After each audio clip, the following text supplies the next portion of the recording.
Bonjour les cinquièmes, alors vous allez prendre votre cahier d'exercice, toujours pareil, si vous avez des feuilles petits carreaux, quand je parle d'unité, ça veut dire pour vous 1 cm, donc c'est-à-dire 2 petits carreaux, comme sur la feuille qui est devant vous.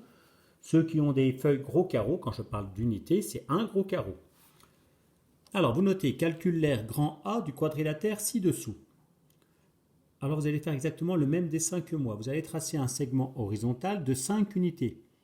En partant bien de l'intersection entre deux lignes, c'est-à-dire que vous faites 5 cm, vous arrivez à l'intersection entre deux lignes, où vous faites 5 gros carreaux. J'ai fait exprès de prendre des nombres entiers. Vous ne partez pas d'un point n'importe comment, par exemple placé ici ou ici. Il faut que vous partiez d'un point, l'intersection entre deux lignes. Donc vous tracez un segment horizontal de 5 unités. Puis vous partez de l'extrémité qui est là, vous descendez de 3 unités. Donc de 3 cm ou de 3 gros carreaux. Vous arrivez là. Vous reculez de 2 unités. 2 cm ou 2 gros carreaux, vous arrivez ici. Donc vous repérez ce point-là. Puis vous tracez un autre segment horizontal, cette fois-ci de 10 unités. Vous arrivez ici. Vous rejoignez par un segment les deux extrémités qui sont là, les deux sommets. Par un autre segment les deux sommets qui sont là. Vous avez donc un quadrilatère qui a deux côtés parallèles. Je reviendrai là-dessus plus tard, mais on l'a déjà vu. Ça s'appelle un quadrilatère qui a deux côtés parallèles, ça s'appelle un trapèze. Voilà, et les côtés qui sont parallèles s'appellent les bases. Et vous allez compléter en pointillé le premier côté horizontal et puis le deuxième. Et vous allez tracer ici un segment vertical qui va de l'un à l'autre et vous marquez 3. Pour montrer que la distance entre les deux côtés parallèles, entre les deux bases, est de 3 unités. On appelle cela la hauteur. La hauteur dans un trapèze, c'est la distance entre les deux bases, entre les deux côtés parallèles. Alors une fois que vous avez fait le dessin, vous devez calculer l'aire de ce trapèze, mais avec une méthode imposée, vous devez faire une somme avec une seule expression, tous les calculs sur la même ligne, R égale, mais vous devez faire deux additions à la suite. Vous devez faire une somme entre 3 termes, entre 3 calculs. Voilà, il y a plusieurs méthodes. Là, vous allez essayer de trouver la méthode qui consiste à faire une somme entre 3 opérations. Allez-y.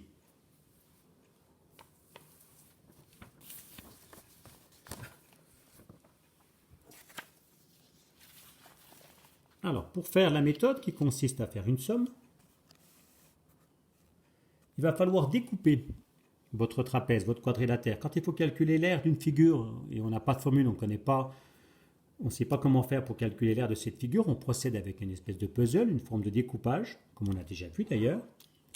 Vous allez décomposer ce trapèze, ce quadrilatère, en 3 parties. Vous allez tracer ici un segment en pointillé vertical et un autre ici, vertical en pointillé. De cette façon, vous avez décomposé votre trapèze en 3 figures, un triangle rectangle, un rectangle et un triangle rectangle. Donc vous mettez bien les angles droits pour bien montrer que vous avez un rectangle et 2 triangles rectangles. Là, vous avez 5. Ici, vous avez 2, parce que j'avais demandé de reculer de 2 unités. Et là, vous avez 3, il fallait avancer de 3 unités. Donc, vous pouvez marquer les mesures que l'on connaît. 2, 5, 3. Là, il y a 3. Puis évidemment, là, il y a 3 aussi. À partir de là, une fois que vous avez fait ce puzzle, vous pouvez calculer l'aire, grand A, de la figure en faisant une somme entre 3 opérations. Donc, vous pouvez continuer l'exercice. Alors, on va procéder de cette façon-là. On va déjà calculer, donc je vais hachurer en rouge, et je ferai les calculs en rouge, comme ça on voit bien à quoi ça correspond. Je calcule l'aire du triangle rectangle qui est à gauche. L'aire d'un triangle rectangle, c'est la moitié de l'aire d'un rectangle, côté de l'angle droit, fois côté de l'angle droit, sur 2. On n'oublie surtout pas de mettre sur 2. 2 multiplié par 3 sur 2. Largeur imaginaire fois longueur imaginaire sur 2.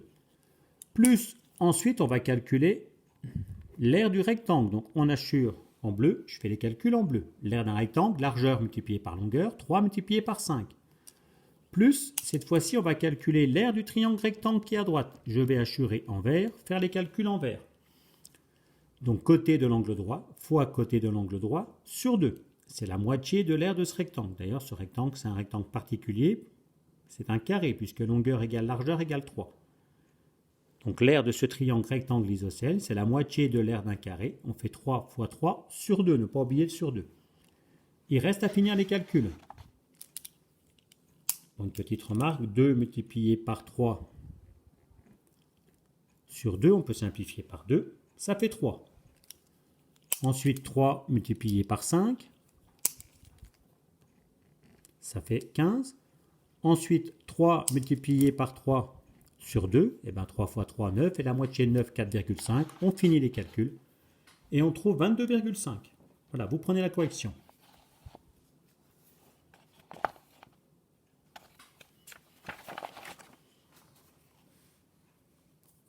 Alors cette fois-ci, vous allez commencer l'exercice de la même façon. Vous allez faire exactement la même chose au début. Ce qui va changer, c'est là. Donc vous reproduisez le même dessin que tout à l'heure. Je ne réexplique pas. Vous n'avez qu'à reprendre le dessin de tout à l'heure ou reprendre la vidéo au début. Il faut faire un trapèze qui a deux côtés horizontaux. L'un qui fait 5 unités, l'autre qui fait 10 unités. Et la distance entre les deux côtés horizontaux, entre les deux côtés parallèles, entre les deux bases, c'est de 3 unités. Elle apparaît ici. Mais cette fois-ci, il faudra trouver le résultat, calculer l'aire du trapèze, en faisant une différence. Il n'y a que des moins. Donc, un calcul, moins un deuxième calcul. Donc, vous devez compléter les pointillés pour trouver les calculs. Donc, maintenant, la décomposition, le petit puzzle, il est différent par rapport à tout à l'heure. À vous de le trouver. Donc, vous trouvez la décomposition et vous essayez de finir les calculs ensuite.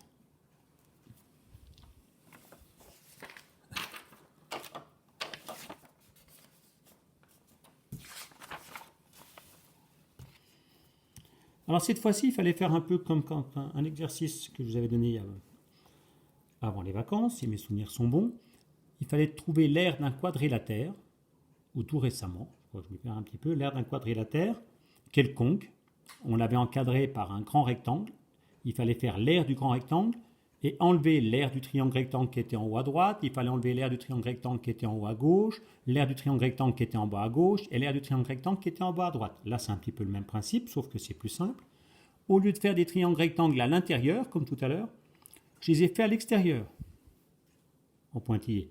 On retrouve les mêmes triangles rectangles, mais celui qui est à l'intérieur est à l'extérieur. Et de même ici, il était à l'intérieur, il passe à l'extérieur. Donc on fait ce puzzle-là. Et pour trouver l'aire de mon trapèze, de mon quadrilatère qui a deux côtés parallèles, on va faire l'aire du grand rectangle imaginaire là, qui est là. Et cette fois-ci, on va enlever l'aire de ce triangle rectangle à gauche. Et on va soustraire l'aire de ce triangle rectangle qui est à droite. Donc vous faites ce dessin-là, vous le complétez. Et vous faites les calculs.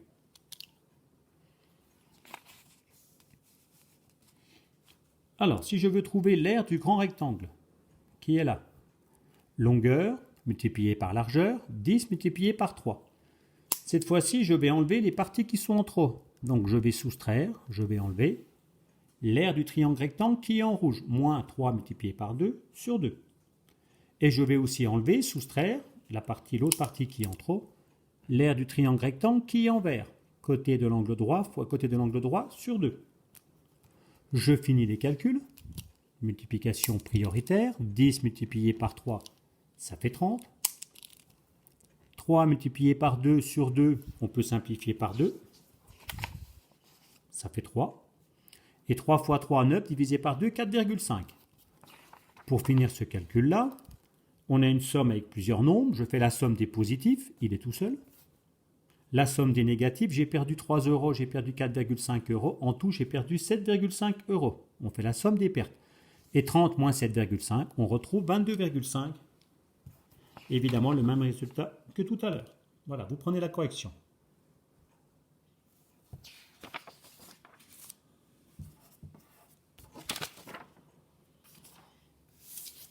Exercice suivant.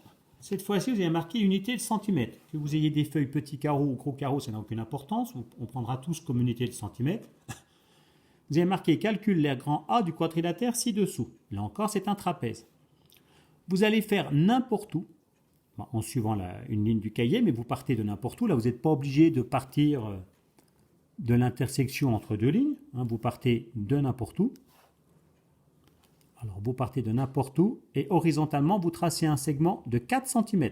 Que ce soit des gros carreaux ou petits carreaux, peu importe, vous prenez la règle, vous tracez un segment horizontal de 4 cm. Puis, verticalement, vous descendez de 2 cm. Donc, si vous avez des petits carreaux, c'est un peu plus simple. Sinon, ce n'est pas très grave. Voilà. Vous descendez verticalement de 2 cm et n'importe où, vous allez tracer un segment horizontal en partant de n'importe où. Ici, c'est un point que vous choisissez au hasard. Vous tracez un segment horizontal, cette fois-ci de 7 cm. Vous rejoignez les extrémités et vous obtenez un trapèze. Donc un trapèze, il a deux côtés parallèles qu'on appelle les bases, les deux côtés horizontaux. Puis vous prolongez en pointillé pour montrer que la distance entre les deux bases est de 2 cm. Il faut trouver l'aire de ce trapèze. Attention, c'est plus compliqué que les exercices précédents. On ne peut pas décomposer. Parce que si vous découpez ici, la distance qui est là, vous ne la connaissez pas. Si vous mesurez, vous allez avoir une valeur approchée. Pareil pour celle-là. Je ne veux pas de valeur approchée, je veux des valeurs exactes. Donc il faut trouver une autre méthode. Une méthode où on n'a que des nombres qui sont des valeurs exactes, que des longueurs qui sont des valeurs exactes. Donc ce n'est ni la méthode qu'on a fait avant, ni la première, ni la deuxième. Il faut trouver une autre méthode à vous de jouer. Pour vous aider, premier indice, peut-être même le dernier, il va falloir faire sur 2. Il faudra trouver la moitié de l'aire d'une figure que vous allez tracer. À vous d'essayer de trouver de quelle figure je parle. Alors l'idée consistait à cela. La grande base là, qui mesure 7 cm, on va la prolonger de 4 cm. Et la petite base qui mesure 7, on va la prolonger, elle, qui mesure 4, pardon, la petite base, on va la prolonger de 7 cm. Et on va rejoindre. Oui, j'aurais dû faire en pointillé là, aussi. Le grand quadrilatère qui est là. Qu'est-ce que c'est ce grand quadrilatère? C'est un parallélogramme. Maintenant, il faut le prouver que c'est un parallélogramme. Il ne faut pas dire ça se voit. Il faut prouver que c'est un parallélogramme. Pour prouver qu'un quadrilatère est un parallélogramme, je vous rappelle qu'il y a 4 possibilités. Donc je vous laisse réfléchir. Comment prouver que ce quadrilatère est un parallélogramme? Eh bien, première chose, ce quadrilatère, voilà, celui-là, là, on sait qu'il a deux côtés parallèles. Ah oui, les deux côtés horizontaux, les deux bases du trapèze qu'on a prolongées. Les bases du trapèze sont parallèles, donc si on les prolonge, bien sûr, ça fait toujours des droites parallèles. Une droite, c'est infini. Donc les deux côtés-là sont parallèles. Ils ne sont pas seulement parallèles, ils ont la même longueur, 4 plus 7, ou 7 plus 4. Tous les deux font 11 cm.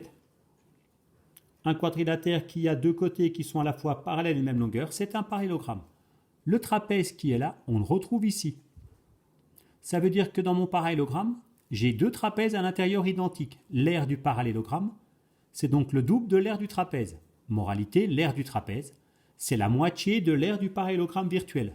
Donc pour trouver l'aire du trapèze, je mets sur 2, je vais faire l'aire du parallélogramme imaginaire, là, que je viens de créer, une partie en pointillé, et je vais diviser par 2.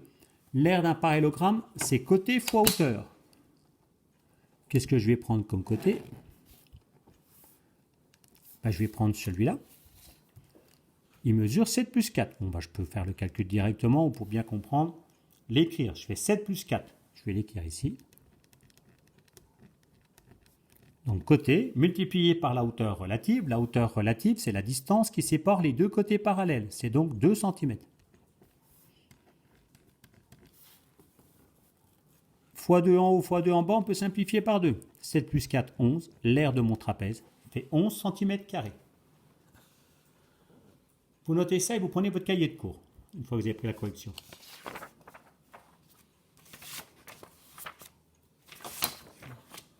Alors, dans le cahier de cours, vous avez marqué, remarque, on va expliquer ce qu'on a vu en exercice. Un trapèze est un quadrilatère qui a deux côtés parallèles, appelés bases du trapèze. La distance entre ces deux côtés parallèles s'appelle la hauteur du trapèze. Vous ferez un dessin pour schématiser tout ça. Donc vous allez dessiner un trapèze, vous ne cassez pas la tête, vous ferez les deux bases, deux côtés horizontaux. Donc la grande base qu'on note grand B, la petite base petit b. Et la distance entre les deux bases, entre les deux bases qui sont deux côtés parallèles, c'est-à-dire la distance et le chemin le plus court pour aller d'un point de l'une à un point de l'autre, c'est la perpendiculaire, on note petit h. La hauteur, donc la hauteur d'un trapèze, c'est comme pour le parallélogramme, c'est la distance entre les deux côtés parallèles, sauf que pour un trapèze, il n'y a que deux côtés parallèles. Une fois que vous avez tracé ce trapèze, que vous avez prolongé en pointillé à gauche pour placer la hauteur, on pourrait la placer aussi à l'intérieur, mais on voit mieux les explications après si je mets la hauteur à l'extérieur. Vous allez faire comme j'ai fait en exercice. La petite base, vous allez la prolonger en pointillé de la même longueur que la grande base. Et la grande base, vous allez la prolonger en pointillé de la même longueur que la petite base. À peu près, hein. On est là pour expliquer la formule, pas pour faire un dessin parfait. On obtient un quadrilatère qui est un parallélogramme, évidemment, puisqu'il a deux côtés parallèles qui ont la même longueur. Alors, la longueur du parallélogramme, grand B plus petit b. On la fait apparaître en dessous. Voilà, la longueur du côté là, du parallélogramme, c'est grand B plus petit b. Donc, pour trouver l'aire du trapèze, on fait moitié de l'aire du parallélogramme virtuel, comme je l'ai expliqué en exercice. Donc, pour trouver l'aire d'un trapèze, on peut utiliser la formule suivante. Elle marche tout le temps, cette formule.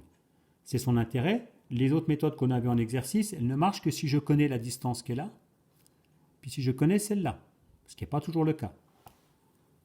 Alors, l'aire du trapèze, on fait côté du parallélogramme, donc grand B plus petit b, entre parenthèses, fois la distance qui sépare les deux côtés parallèles du parallélogramme, donc fois hauteur, sur 2, moitié de l'aire du parallélogramme. Donc grande base plus petite base entre parenthèses fois hauteur sur 2. Donc vous notez ça dans votre cahier de cours, mais ça c'est une formule, on peut la retrouver. Vous voyez, on ne la prend pas par cœur, on peut la retrouver, on peut retrouver la méthode. De toute façon, c'est une formule qu'on ne vous demandera pas de savoir, que ce soit en 5e, 4e, 3e, quand on aura besoin d'utiliser, on vous la donnera. Mais il n'est pas non plus très compliqué, vous voyez, de la retrouver. Inutile de la prendre par cœur, on peut la retrouver. Mais je vous le dis, s'il y a besoin d'utiliser, je vous la donnerai. Voilà, ce sera bien pour aujourd'hui.